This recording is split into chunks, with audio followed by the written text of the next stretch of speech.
नमस्कार बच्चों, Mehta digital class में आपका स्वागत है। हम संस्कृत की पाठ्य पुस्तक पढ़ रहे थे। हमने 6-7 पाठ पढ़ लिए आपके इसमें से। तो प्रथम पाठ आपका जो था वह शेष रह गया था, क्योंकि शुरू में सिलेबस नहीं था आपका जो, तो पता नहीं था कि भाई चलो ये फर्स्ट लेसन है या नहीं है। तो कन्फर्म होने के बाद में हमने ये आज पढ़ना हमें। तो प्रथम पाठ है, पाठ का नाम है सुभाषितानि। तो हम पहले भी पढ़ चुके हैं कि हमारे जो धर्मशास्त्र वगैरह हैं, हमारे जो ग्रंथ वगैरह, वेद पुराण वगैरह है, उनमें अच्छे जो शब्द कहे गए हैं, वाक्य कहे गए हैं, श्लोक कहे गए हैं, जो कि हमारे जीवन के लिए उपयोगी हैं, उनको यहाँ पे लिया जाता है सुभाषित में। तो हम उसी पाठ को पढ़ते हैं। चलो शुरू करते हैं हम। सुभाषित शब्द सु प्लस भाषित, इन दो शब्दों के मेल से संपन्न होता है। सु का अर्थ सुंदर, मधुर, तथा भाषित का अर्थ वचन, अर्थात सुंदर मधुर वचन। इस तरह सुभाषित का अर्थ सुंदर मधुर वचन है। प्रस्तुत पाठ में सूक्ति मंजरी, नीति शतकम, मनुस्मृति, शिशुपाल वधम, पंचतंत्रम से रोचक और विचारपरक श्लोकों को संग्रहित किया गया है। तो ये जो अलग अलग जगह से लिए गए हैं, ये सूक्ति मंजरी है, नीति शतक है, मनुस्मृति है, पंचतंत्र है, इत्यादि जगह से अलग अलग ग्रंथों से ये श्लोक लिए गए हैं और आपको रुचिकर बनाया गया है इसको। तो हमें ध्यानपूर्वक पढ़ना है। प्रथम जो श्लोक है वह है, गुणा गुणज्ञे सुगुणा भवन्ति ते निर्गुणं प्राप्य भवन्ति दोषः सुस्वादुतोया प्रभवन्ति नद्या समुद्रमाशाद्य भवन्ति पेयः। गुणा गुणज्ञे सुगुणा भवन्ति ते निर्गुणं प्राप्य भवन्ति दोषः सुस्वादुतोया प्रभवन्ति नद्या समुद्रमाशाद्य भवन्ति पेयः। अब ये जो आपका श्लोक है वो बहुत बढ़िया श्लोक है। तो देखो इसमें क्या बताया गया है कि गुणः गुणज्ञेषु गुणा भवन्ति। अब इसका अन्वय ऐसे ही है कि गुणा गुणज्ञेषु गुणा भवन्ति, अर्थात जो गुण है, गुण क्या होते हैं? अच्छे आदतें हैं, बड़ों का आदर करने का स्वभाव है, अच्छा स्वभाव है। तो ऐसे जो गुण है हमारे लिए, वो गुणज्ञेषु गुणा भवन्ति। वे जो गुण है वो गुणज्ञेषु यानी गुणज्ञ व्यक्तियों के साथ, गुण वाले व्यक्तियों के पास ही गुणा भवन्ति, गुण होते हैं। अर्थात जो ये गुण है वो गुण वाले व्यक्तियों के पास ही गुण रहते हैं, यानी उनके लिए ही गुण होते हैं। ते यानी वे कौन? वे गुण। निर्गुणम प्राप्य है, निर्गुण यानी बिना गुण वाले व्यक्ति को प्राप्त होने पर दोषा भवन्ति, वे दोष हो जाते हैं, अर्थात अवगुण हो जाते हैं। अर्थात यहाँ क्या कहने का मतलब है कि जो गुण होते हैं वे गुणज्ञ व्यक्तियों के पास ही गुण होते हैं। अर्थात अगर वे गुण है तो जो समझदार व्यक्ति है, गुण वाला व्यक्ति है, उसके पास अगर वे गुण स्थित है तो वे गुण है।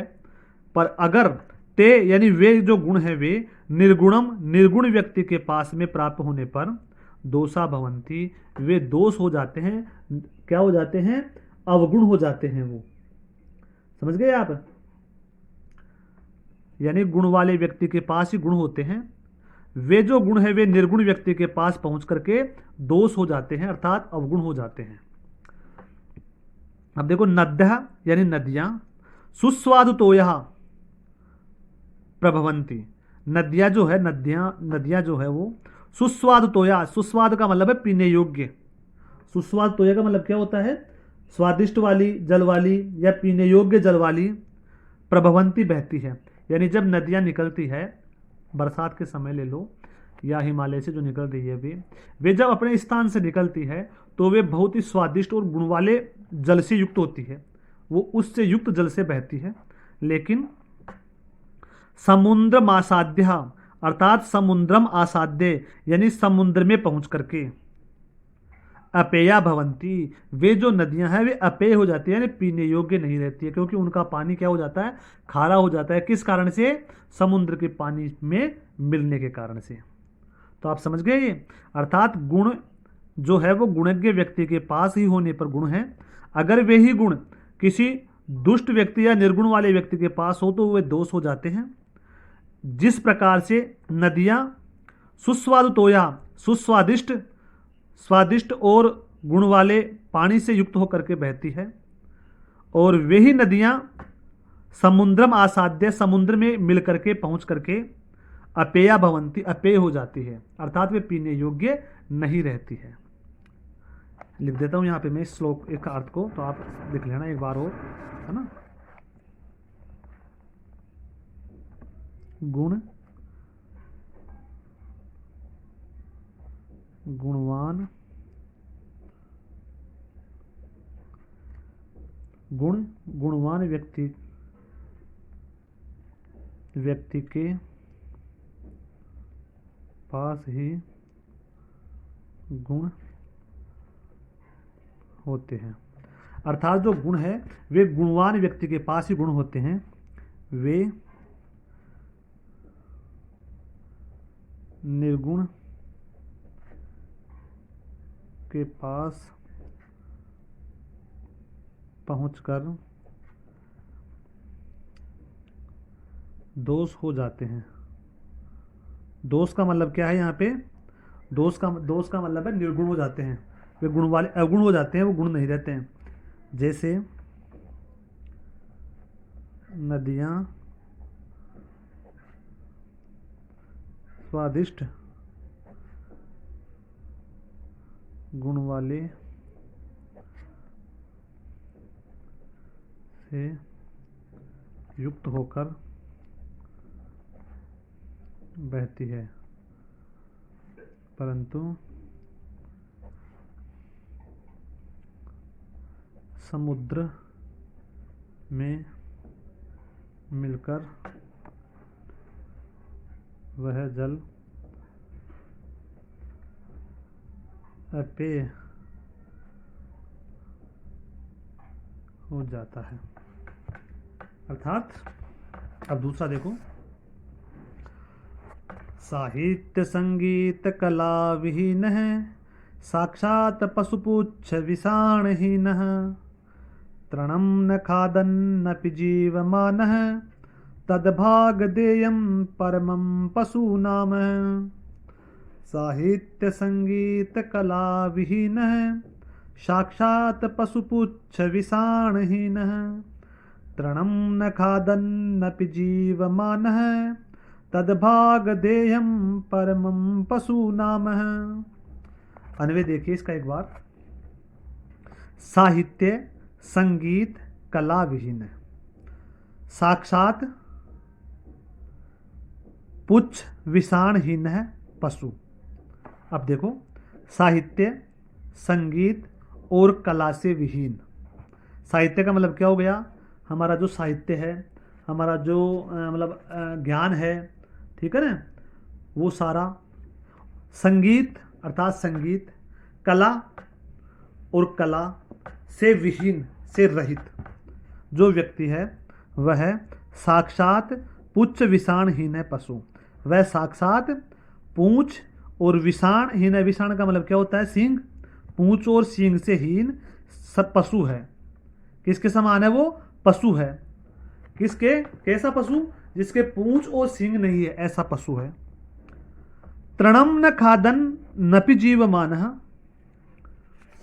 तृणम न खादन अपि जीवमान है। तो देखो अब यह कि तद पशुनाम परमम भाग देयम। तद यानी यह जो है वो पशुनाम यानी पशुओं के लिए, परमम यानी परम, भाग देय यानी भाग्यशाली है या सौभाग्य है कि वो तृणम न खादन अपि जीवमान है, कि वो तृण यानी घास अपि भी नहीं खा करके भी अपना जीवन यापन कर रहा है। अर्थात वह घास न खा करके अपना जीवन यापन कर रहा है। समझ गए आप? एक बार और समझ लो। साहित्य संगीत और कला से विहीन जो हीन व्यक्ति जो है वो साक्षात पुच्छ विषाणहीन है पशु, यानी वह साक्षात पशु समझ गए आप। पशु यानी साक्षात का मतलब प्रत्यक्ष हो गया, आप ऐसे मान लो आप तो, प्रत्यक्ष। पुच्छ विषाणहीन है, पूंछ और सींगों से विहीन साक्षात पशु है, पशु के समान है। और तद यानी यह जो है वो पशुनाम यानी पशुओं का परमम भागदेयम परम सौभाग्य है कि वह तृणम न खादन्नपि घास न खाता हुआ भी जीवमान है, जीवन यापन कर रहा है। तो ये साहित्य संगीत हमें ज्ञान से मान लो आप तो सबसे बड़ी बात है ज्ञान, यानी जिस व्यक्ति में ज्ञान नहीं होता है, चाहे वो साहित्य का हो, संगीत का हो, कला का हो, शिक्षा का हो, वह व्यक्ति पूंछ और विषाण यानी सींग से हीन साक्षात पशु के समान है, प्रत्यक्ष पशु के समान है। और ये तो सौभाग्य है कि वो घास नहीं खा करके अपना जीवन यापन कर रहा है। तो इसको लिख लो आप, एक बार देख लो यहाँ पे, साहित्य संगीत कला से हीन यानी रहित व्यक्ति प्रत्यक्ष साक्षात प्रत्यक्ष पूंछ व सींग से रहित पशु है। और तदभाग देयम, अब यह आएगा यहां से, तदभाग देयम यह है पशुनाम भाग देयम, पशुनाम परम भाग देयम, पशु यानी पशुओं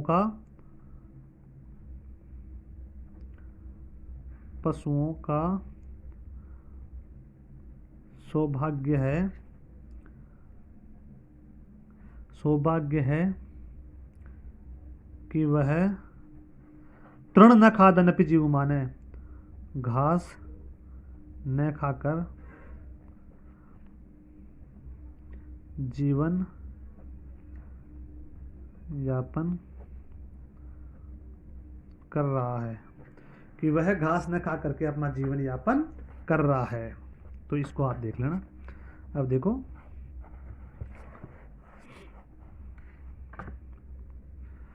लुब्धास्य नश्यति यस पिशुनस्य मैत्री नष्टः क्रियस्य कुलार्थपरस्य धर्मः विद्याफलं व्यसनेन कृपणस्य सौख्यं राज्यं प्रमत्त सचिवस्य नराधिपस्यः लुब्धास्य नश्यन्ति यशस्पिशुनस्य मैत्री नष्टः क्रियस्य कुलधर्म अर्थपरस्य धर्मः विद्याफलं व्यसनेस्य कृपणस्य सौख्यं राज्यं प्रमत्त सचिवस्य नराधिपस्यः।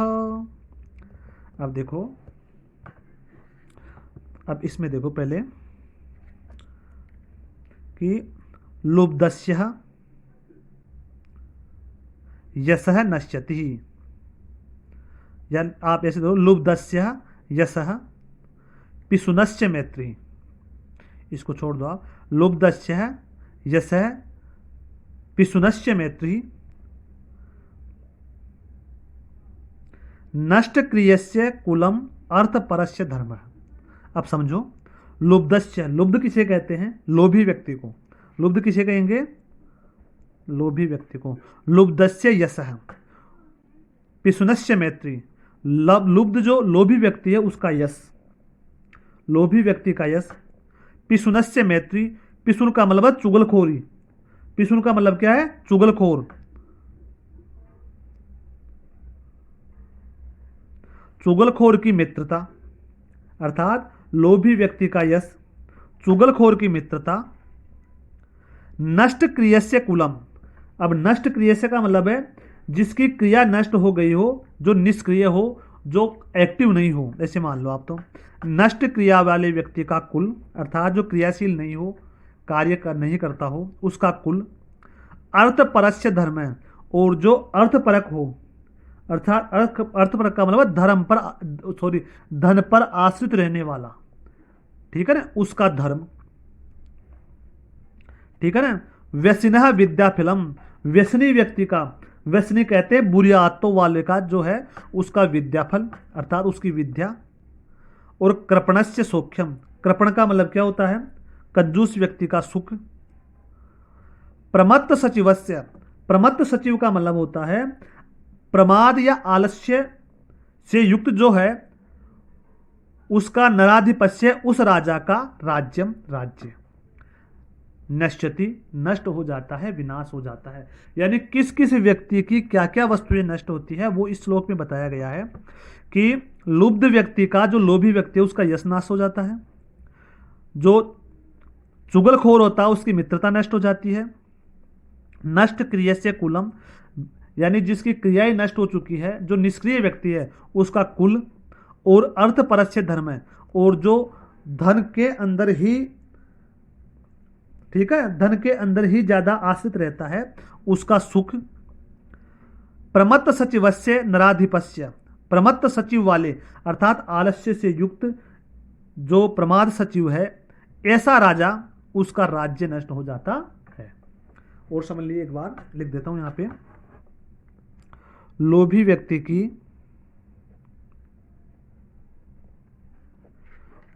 का यश, यश, लोभी व्यक्ति का यश। पिशुनस्य मैत्री, पिशुन का मतलब होता है चुगलखोर,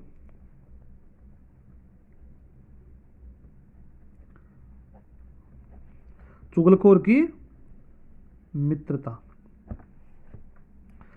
नष्ट क्रियस्य अर्थात जिसकी क्रियाएं नष्ट हो चुकी है, ठीक है, ऐसा व्यक्ति जिसको कह सकते हैं हम निष्क्रिय, निष्क्रिय का कुल, कुल आप वंश को कह सकते हो, वंश। अर्थ परस्य धर्म है अर्थात धन पर आश्रित रहने वाले का धर्म, धन पर आश्रित रहने वाले का,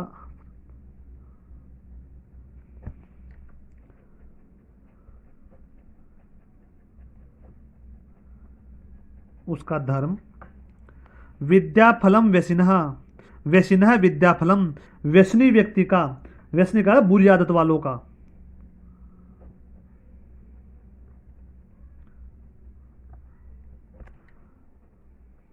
बुरी आदत वालों का विद्याफल।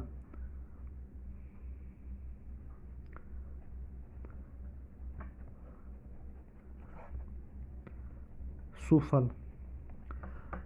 कृपणस्य सौख्यम, कृपण यानी कंजूस व्यक्ति का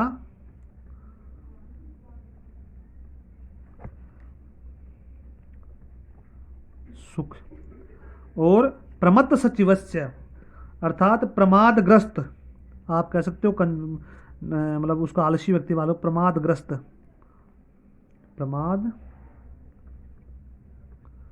प्रमादग्रस्त सचिव वाले राजा का क्या नेक्स्ट हो जाता है, का जो राज्य है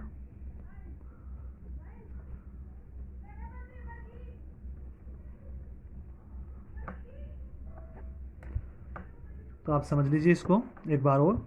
लोभी व्यक्ति का यश, चुगलखोर की मित्रता, निष्क्रिय व्यक्ति का कुल, धन पर आश्रित रहने वाले का धर्म, बुरी आदत वाले का विद्या का सुफल, कंजूस व्यक्ति का सुख और प्रमादग्रस्त सचिव वाले राजा का राज्य नष्ट हो जाता है।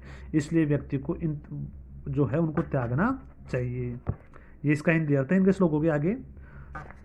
और ये इनका अन्वय आपको लिखना है कि जैसे गुणा गुणज्ञेषु, ये ऐसे के श्लोकों का अन्वय हो जाएगा आपके, ठीक है ना। और जो कुछ मैंने पॉइंट डाल दिए हैं उनको पहले लिख देना आप, ठीक है ना, तो वो आपके सामने आ जाएगा। तो आपको इतना ही करना है, कल इसका अन्वय और लिखा दूंगा मैं अगर समझ में नहीं आए तो, ठीक है ना। तो धन्यवाद बच्चों।